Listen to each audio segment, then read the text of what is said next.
presenting the Gummy Bear Sacrifice experiment.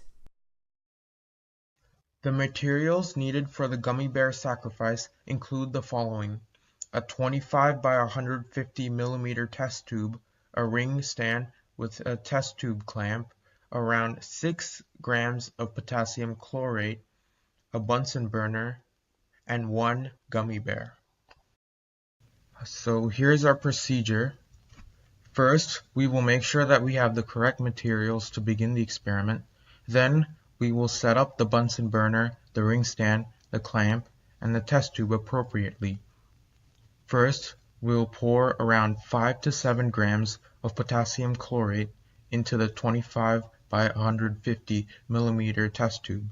We will then use the Bunsen burner to heat the potassium chlorate until it becomes a molten liquid at 356 degrees Celsius.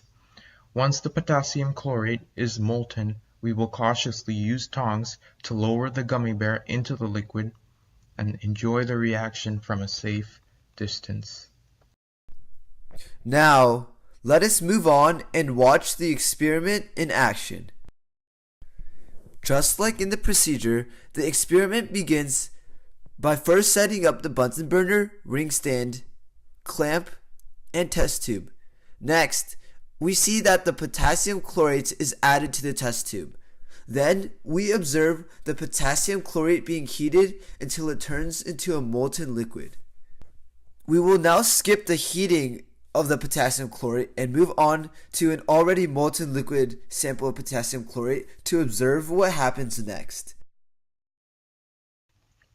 As you can see, when the gummy bear touches the molten potassium chlorate, a violent chemical reaction occurs. We know this because of the heat that's produced, the change in color of the compounds, the light that's produced, the gas that's released, and the formation of new compounds such as carbon dioxide, water, and potassium chloride, which have different properties from its reactants. Violent explosions occur during this reaction because of the energy that's released from the reaction between sucrose and oxygen gas that is decomposed from the potassium chlorate. So what's really going on here? What is the chemistry behind this experiment?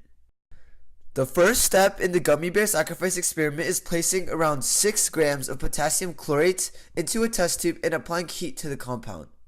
Once this compound reaches 356 degrees Celsius, the melting point of potassium chlorate, the solid potassium chlorate will turn to a liquid state with decomposition. After further heating, the potassium chlorate will undergo this decomposition reaction and decompose into solid potassium chloride and oxygen gas. This combination of solid potassium chloride and pure oxygen gas is the molten liquid left behind that was seen during the demonstration.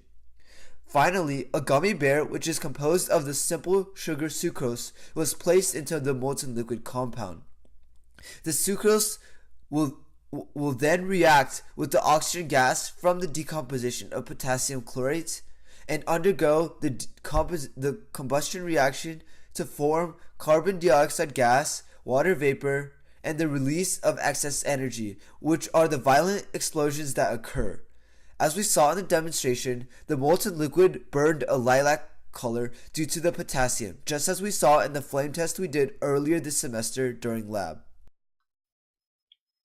Lab safety is always most important. Some safety concerns in this experiment would be a potential fire hazard from the Bunsen burner. To mitigate this risk, during the experiment we will keep flammable objects a safe distance from the flame and handle the burner with caution. Potassium chlorate, a reactant in this experiment, is highly flammable and a strong oxidizer. Thus it should be handled with care around the Bunsen burner or any heat source. This experiment does produce lots of excess smoke, so it would be more appropriate to perform the experiment under a fume hood or a well-ventilated area. Safety precautions. In order to ensure lab safety, certain safety precautions must be fulfilled. Lab apron, goggles, closed-toed shoes, and long pants must be worn at all times. Be sure not to stand directly over the test tube as there will be an abundance of smoke. Be sure to have emergency equipment such as fire extinguisher or a safety blanket ready in case of an emergency. Furthermore, be sure to waft, not sniff fumes, even though the fumes aren't toxic. When placing the gummy bear into the test tube, use a pair of tongs to lower the gummy bear.